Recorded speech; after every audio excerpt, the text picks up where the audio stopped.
Hi, and welcome to the Electoral Commission of South Australia's candidate briefing session for council supplementary elections. Becoming a councillor is a great way to represent and help improve your community. This session will help you understand how to nominate correctly and how local government elections work. Before we continue, I'd like to begin by acknowledging the traditional owners of the land we are presenting from, Kaurna land, and acknowledge that we may have people watching this from traditional lands across the state. Together we pay respects to elders, past, present, and emerging. EXA creates a webpage for each current council supplementary election. This webpage contains a lot of useful information for candidates, such as the relevant dates of the election timetable and documents such as the candidate handbook. It is highly recommended that candidates visit this webpage and read this handbook before submitting the nomination to ensure that they have covered the necessary legislative requirements. Throughout this presentation, you will see page references in the top right corner. The page numbers direct you to the relevant section of the candidate handbook that is currently being discussed. The topics that will be covered in this briefing are the election timetable, candidate eligibility, how to nominate, campaign donation returns, responsibilities when campaigning, how the voting process works, and the scrutiny and count process. This session does not cover what it's like to be a member of a council. If you want to learn more about life as an elected council member, you can read the Local Government Association of South Australia's Make a Difference Guide. This was prepared for the last periodic elections and is available on the LGA website. Now I'll provide an overview of some of the key events during this election period. Please refer to the EXA webpage for the relevant dates of the election timetable. The roll is the list of names of people, groups, and bodies corporate who are entitled to nominate and vote. For the purpose of conducting the election, the roll closes on a specified date. Any new enrolment or change to enrolment that occurs after roll close will not be enacted until after the election. The nomination period is the time that candidates may lodge their nominations with EXA. No new nominations or alterations can be submitted once the nomination period closes. The draw for position of names on the ballot paper occurs as soon as possible after the close of nominations. For supplementary elections, the draw occurs at EXA's offices in Light Square. The draw is live streamed and available to watch online. Once the roll has closed and the draw has been conducted, EXA can create voting materials and voting packs. These voting packs are sent out in the post to eligible electors during a specified mail-out period. Close of voting is the deadline for when votes must be received by EXA. The scrutiny and count of votes is conducted at EXA's offices. This is the day that the accepted ballot paper envelopes are opened and the ballot papers are extracted, scrutinised and counted. We will talk through each of these important events in more detail later in this presentation. So let's move on to our second topic. Are you eligible to nominate as a candidate? To be eligible to run for council, you must be an Australian citizen.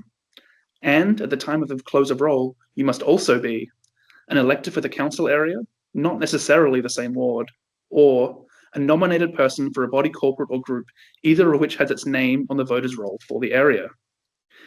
If you have been left off the voters' roll in error, you may also be able to nominate following the completion of an omission in error form. There are also a list of reasons that will make you ineligible to be a candidate. Your nomination will not be accepted if you are a member of an Australian Parliament, including any state or territory parliament, are an undischarged bankrupt or benefiting from a law for the relief of insolvent debtors, are an employee of the council, are disqualified from election by court order, have been sentenced to imprisonment and are or could become liable to serve the sentence or the remainder of the sentence, a member of another council. Okay, now let's move on to our next important topic, how to lodge a nomination. First, we suggest reading the candidate handbook and the profile and photograph requirements guide. These are both available on our website. You can then lodge your nomination through the online candidate portal. The portal is simple to use and gives you benefits that include the flexibility to save your application and come back to it at a later date, an automatic calculation of the length of your profile statement, and the ability for you to manage the upload of your photo. A user guide is also available via the portal to provide assistance. There are 3 different nomination types. The first step in the portal is to ensure you select the correct nomination form for your entitlement. A person who is nominating as an individual selects elector in their own right. This is what applies to most candidates. Councils have some groups and bodies corporate on the roll. If you are nominating on behalf of a group or body corporate, you will need to select the relevant option. It is critical that you choose the correct category. If you are not sure which entitlement for nomination you fit, or if you need any help, please contact us for assistance. On the portal, you will need to complete your details and you must write a statement about yourself, known as a profile. You can also choose to submit a photograph. This is optional, however, most candidates do provide a photo. Your candidate profile and photo will be printed on a profile sheet included in the voting pack, which is sent out to all the voters. They will also appear on the EXA website within 14 days after nominations close. The online nomination will ask for some of your details so that we can confirm your eligibility to nominate for the vacancy. We also request your contact information. A correct phone number and email address is really important, as it means we can contact you quickly if there is something wrong with your nomination or at a later stage with updates and reminders. As part of the application, you must also make some declarations, including that you take responsibility for the content of your profile, whether you live in the area or ward for which you are nominating, whether at the time of nominating or any time in the past 12 months you are or were a member of a political party, and if so, the name of the party, and if you are no longer a member, the date you ceased being a member. A single contact detail, which will be used for publication on the candidate profile sheet, which can be a street address, not a post office box, or an email address, or a phone number. These declarations will be prompts for you to complete within the candidate portal and don't have to be included in your 1,000 character profile limit. When completing your nomination, you can choose how you would like your name to be shown on the ballot paper, meaning you can use the name you are commonly known by if it is different to your enrolled name. On the screen, we have some examples of how names appear on the ballot paper. Here, Joanne could have chosen to have her name displayed as Joe, or perhaps if she's known commonly by her middle name, she could have chosen Kathy or Kath or Kate. Any of those would have been acceptable. Your surname will be printed on the ballot paper in capital letters, as shown in the example, and will appear before any other name. Some exceptions to this are shown on the bottom line for prefixes like Mick or Mac or Van der.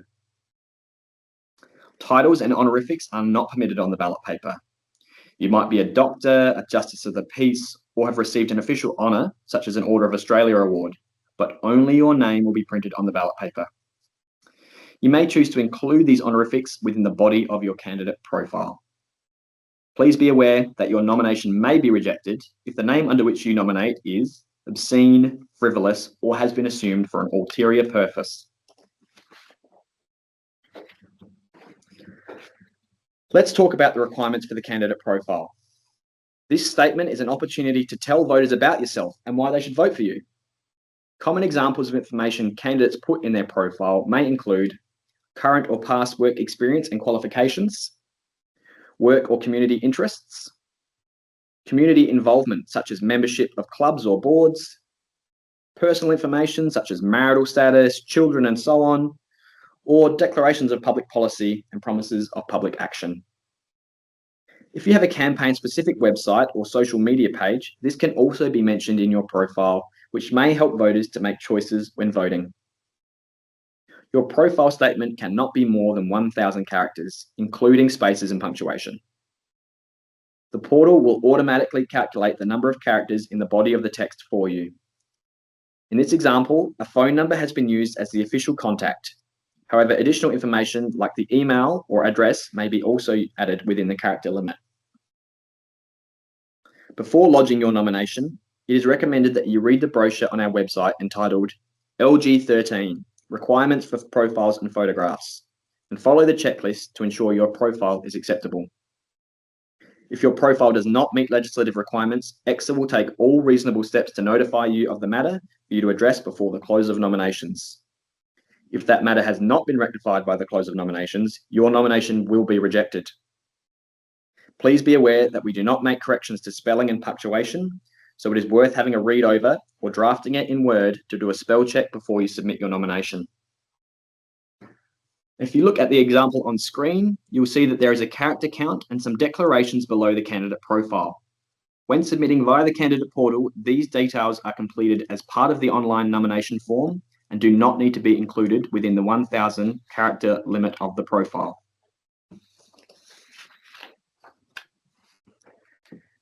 You also need to be aware that there are some restrictions on what you can include in your profile statement.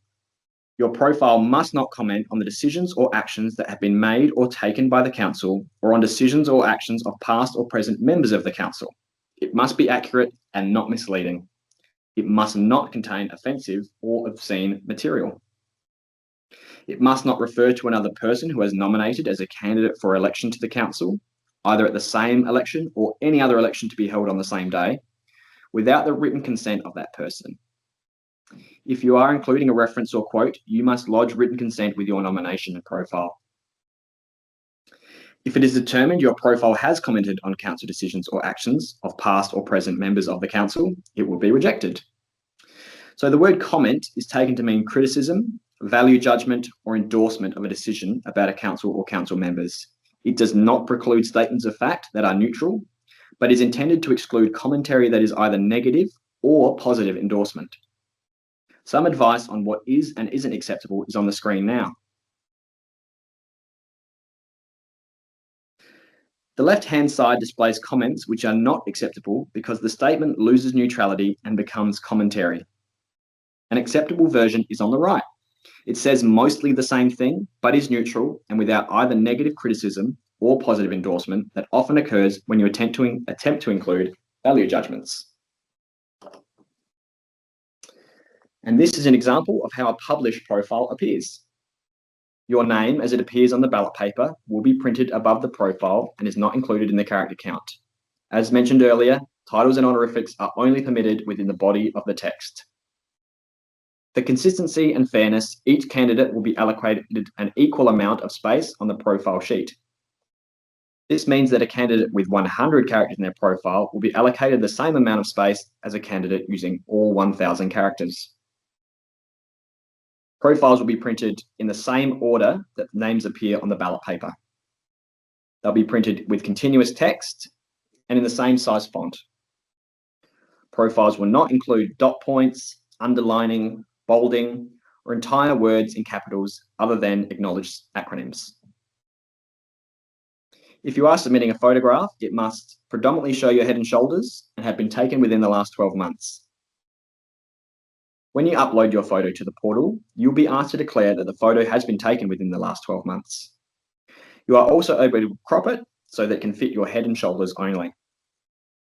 The quality of the photo provided will determine the quality of the reproduction. You can submit a photo in color or black and white, although profiles and photographs are reproduced only in black and white format. Photographs will be printed adjacent to your profile at roughly the size of a passport photo.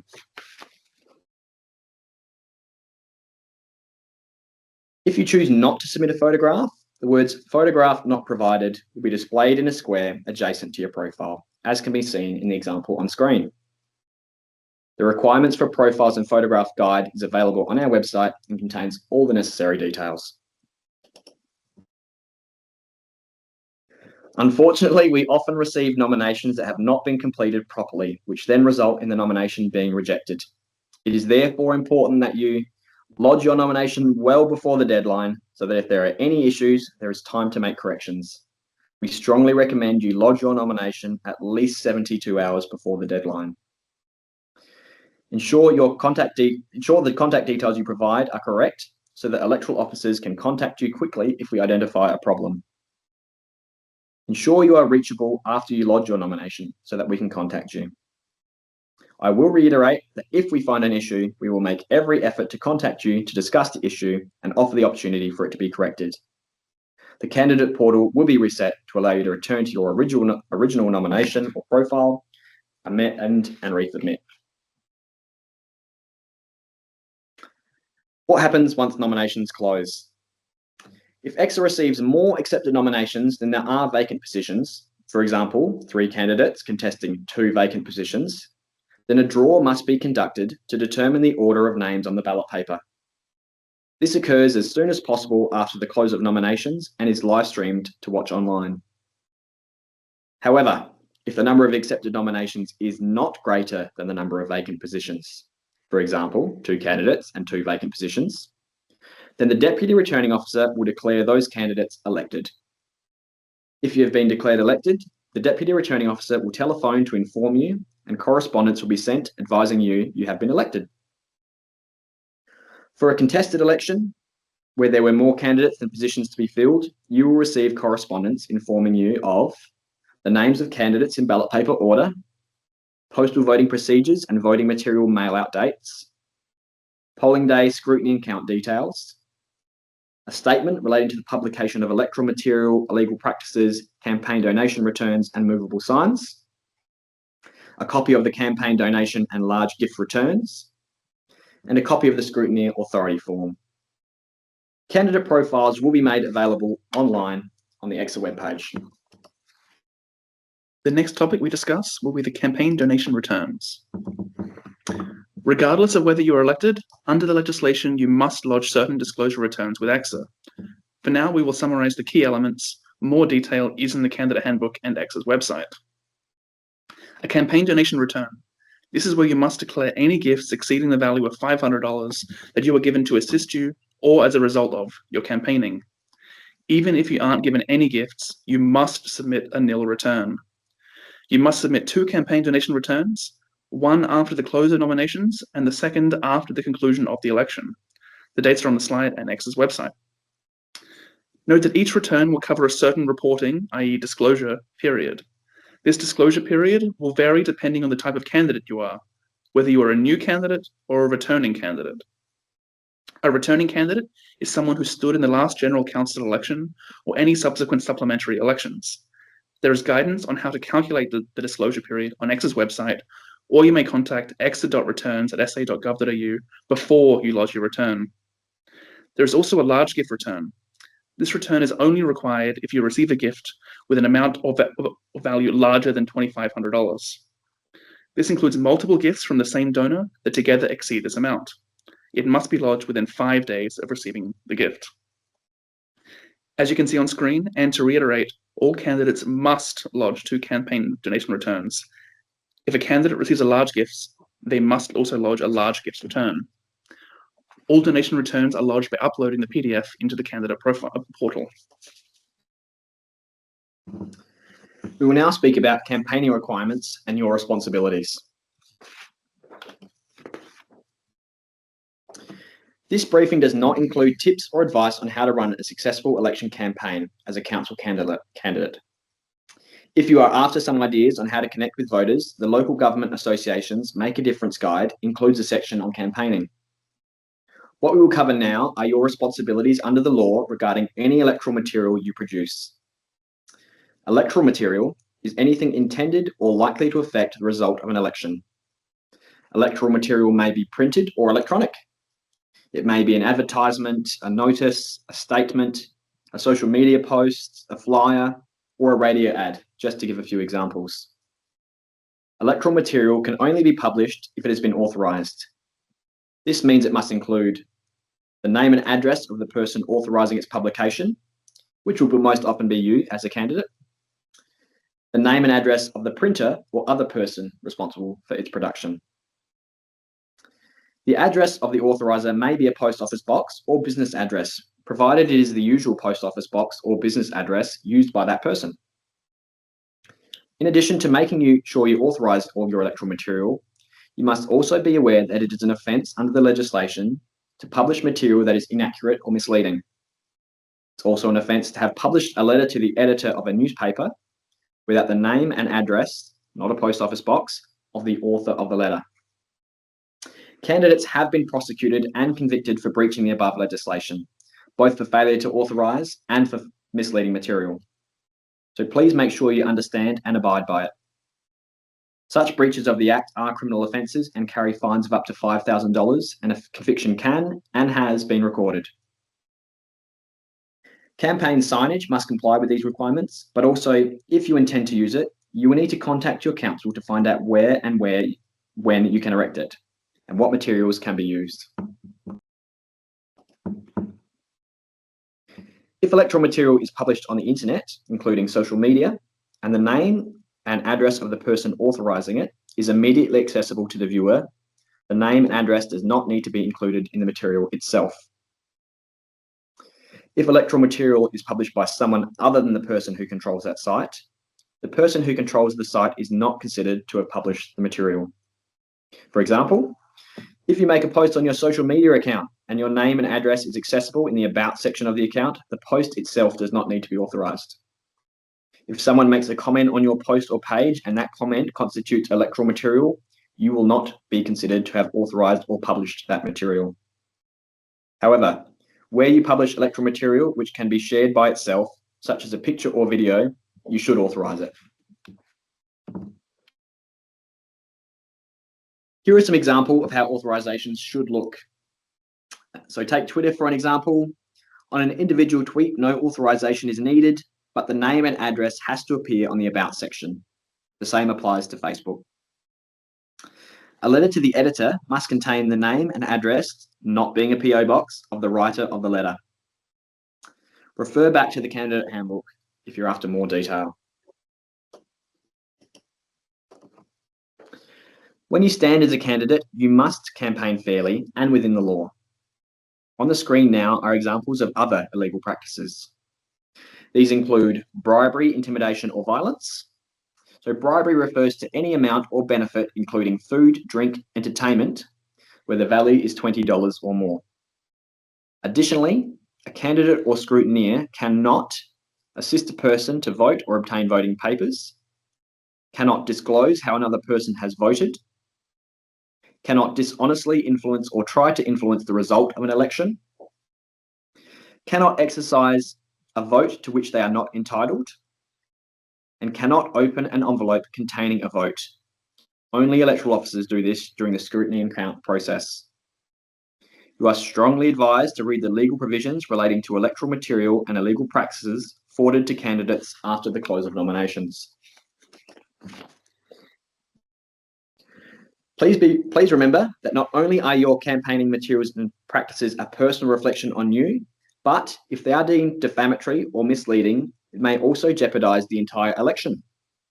The Supreme Court can declare an election void if they are satisfied that such practices have affected the result. If at any stage you wish to lodge a complaint relating to the election, head to the feedback and complaints page on our website. We deal with two types of complaints. So there are service complaints, which are complaints about services provided by EXA or the operations of EXA. And there are electoral complaints. Now, these are complaints that allege a breach or breaches of provisions to either the Electoral Act 1985 or the Local Government Elections Act 1999. Alternatively, you can provide your complaint in writing addressed to the returning officer using the details on screen. If the complaint relates to an opposing candidate's election material, make sure you include a copy of the alleged offending material, or if the notice is attached to a fixture, a photo of the material, including any authorisation statement and the details of its location. So please note, complaints will be acknowledged within 2 days of being received. 2 business days of being received, I should add. The next slide will discuss the voting process. Following close of nominations, if there are more candidates than vacancies to be filled, voting packs will be mailed to all eligible voters in the council ward.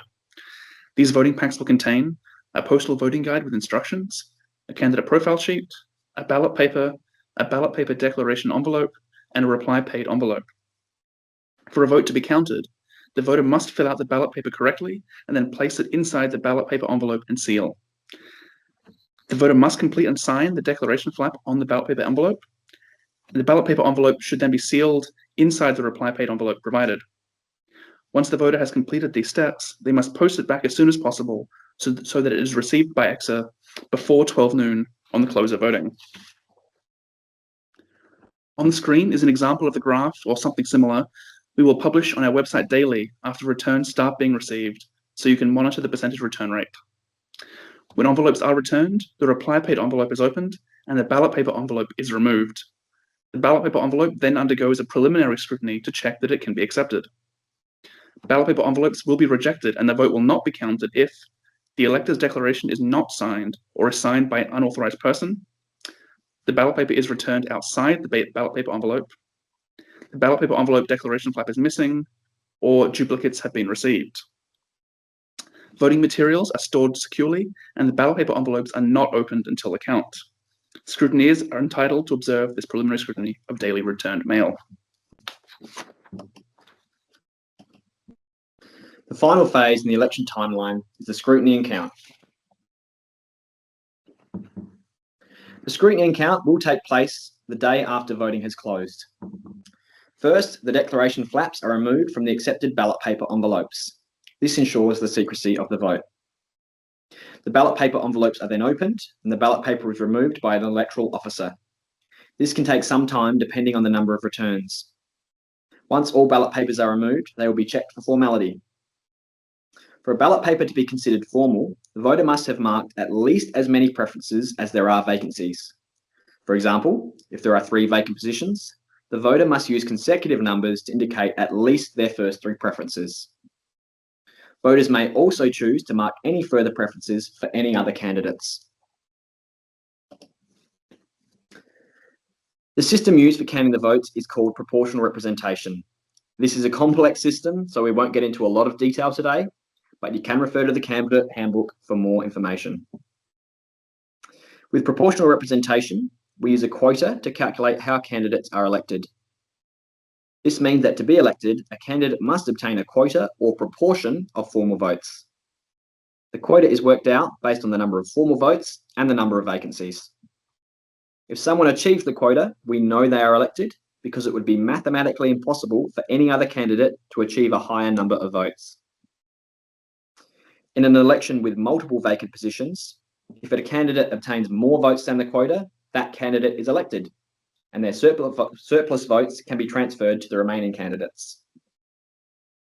If no one reaches quota, we go through a process of excluding the candidate with the least number of votes and distributing the preferences marked by voters on the ballot papers. We repeat this process until the vacant positions are filled by candidates that reach quota, or until the number of remaining candidates equals the number of remaining vacancies. If there are 2 candidates left and neither has reached quota, the candidate with the highest number of votes is provisionally declared elected.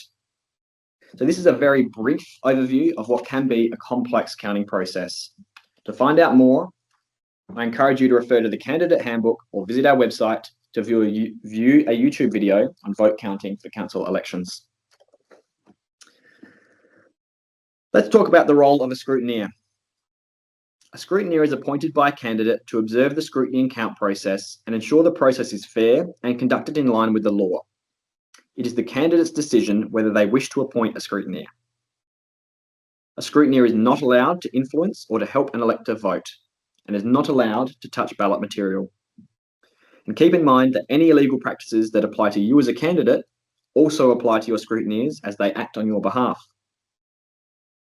To appoint scrutineers, you'll be required to complete a scrutineer authority form, which will be forwarded to you following nominations close. Scrutineers must bring the completed form with them when they arrive to observe the scrutiny and count. No more than 2 scrutineers per candidate are permitted in the scrutiny and count room at the same time. Scrutiny and count time and location details will be provided to candidates following the close of nominations. Once the count is complete, a provisional declaration will be made and candidates will be contacted with the results. An unsuccessful candidate can request a recount within 72 hours of the provisional declaration. This must be made in writing to the returning officer with information supporting the request. The returning officer will determine the validity of the request. If there is reasonable grounds for a recount, it will be carried out as soon as possible, with sufficient time for candidates to arrange for scrutineers. Alternatively, the returning officer may initiate a recount. Scrutineers cannot request a recount. That brings us to the end of our briefing. We hope you have found this overview useful, and we always appreciate feedback. As discussed throughout this briefing, your candidate handbook should be your key source of information, so review it closely and remember to check out our website.